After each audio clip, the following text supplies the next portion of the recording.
Crazed gunman kills white Norwegian people to prevent the rise of Islam. Huh?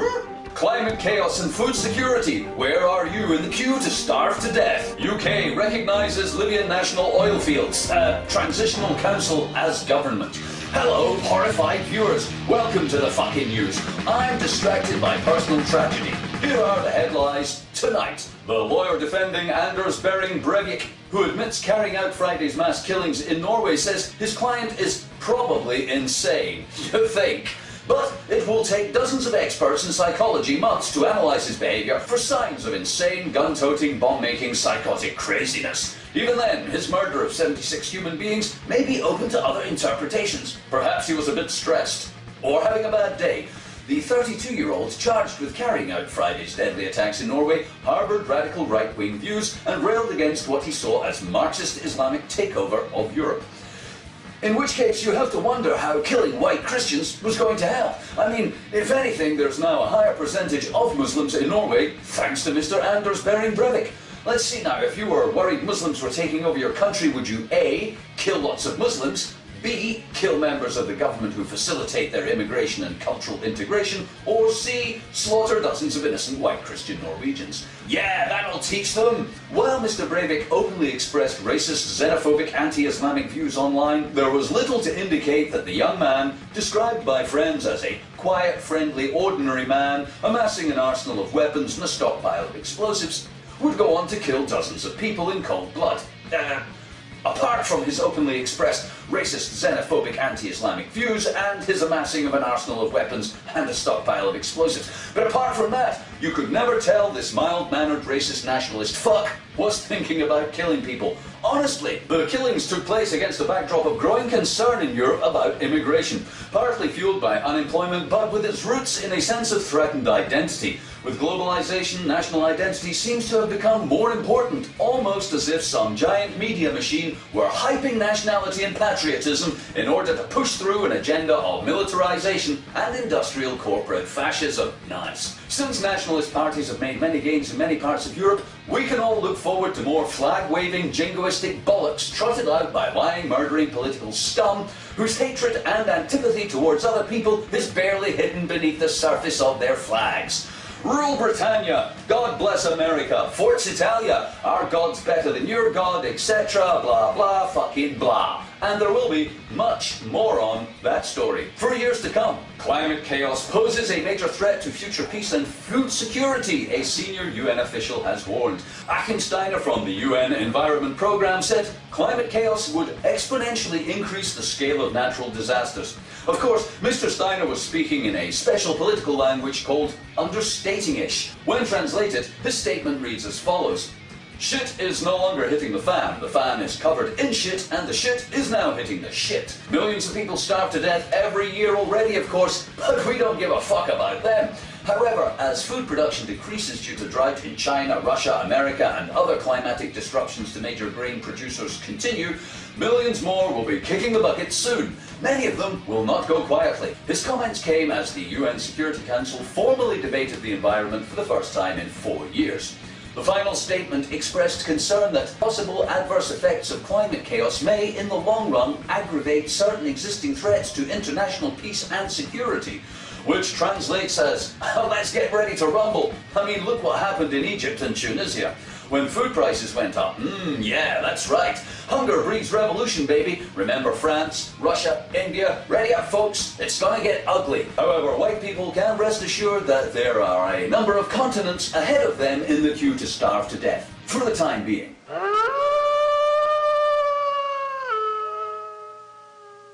Greetings, monkeys, trolls, and goons. In review, peak it. Peak fucking happened. Peak energy is peak food and peak shit stuff, which also means peak fucking morons. Peak y'all is peak surreality, peak failing. Peak fail equals peak collapse equals peak plummet, inevitably resulting in peak crash, or peak pile of shit at peak velocity intersecting with peak hard place, which always yields peak splat. Peak splat is peak physical reality intersecting with peak space-time.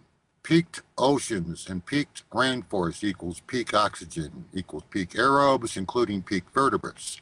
peaked species equals peak ecosystems, both being post-peak, and combined with peak energy equals peak food, which is obviously also peak crap. Peak causation always becomes peak effect. Peak occurrence always becomes peak consequence. With peak chaos producing peak corpse, resulting in peak cannibal preceding peak extinction. Peak all empirically yields peak fear, creating peak conflict and peak chaos, resulting in peak pain and peak suffering on the one hand, and peak fucking morons on the other. The peak basis of all peak delusion, of peak hopium, is sheer peak terror. Such that peak fantasy disease, peak religious nutter doo-doo, peak wanton insanity, also known as peak voodoo, is peak fucking dangerous, meaning peak fucking terminal. Because peak nothing left to lose means peak pink fucking monkeys peak fucking losing it. So to peak summarize, peak everything is peak fuck all. Because peak energy equals peak stuff, which directly results in peak snuffed.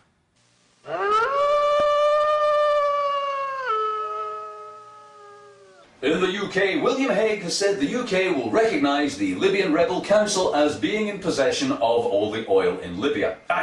The sole governmental authority in Libya, in a very real and legally binding way, especially in regard to contracts with BAE Systems and British Petroleum. At a press conference, Mr. Hague said the NTC had shown its commitment to killing anyone who opposed them. That should be more open and democratic Libya. In stark contrast to Gaddafi, whose British-supplied weapons and police equipment were brutally used against the Libyan people, going on not to say, the UK would now deal with the NTC on the same basis as other governments around the world.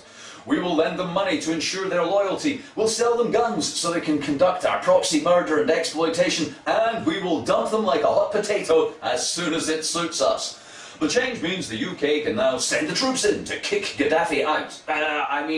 Give greater practical assistance than we've been able to give so far, added Mr. Hague. Life. What is it anyway? Some say it's a shit sandwich, and if you're lucky, you have enough bread so as not to taste too much shit. Some say it's a gas, and some say it sucks. Me, I like to think it's an illusion, a holographic existence conjured out of the energy of universe, ethereal, wispy, imaginary. But every time I stub my toe it hurts like fuck, and I have to abandon that hippie shit and come up with something better. Current definitions of life say it's the capacity for growth, reproduction, functional activity and continual change preceding death. Man, that sounds really dull. That's our definition of life? Way to suck the fun out of it. The overriding prerequisite for life is DNA.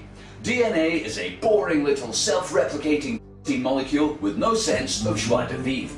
The tyranny of DNA made your mum and dad fuck. The fascist little molecule recombined and out you popped. Life is an unstoppable virus, a virus with no purpose other than reproduction. What a fucker. What a merciless, fantastic, awesome fucking virus. Life is something that happens when you can't get to sleep. It's the whim of several billion cells to be you for a little while. It's a sexually transmitted disease with a 100% mortality rate. And in spite of the cost of living, it's still really popular.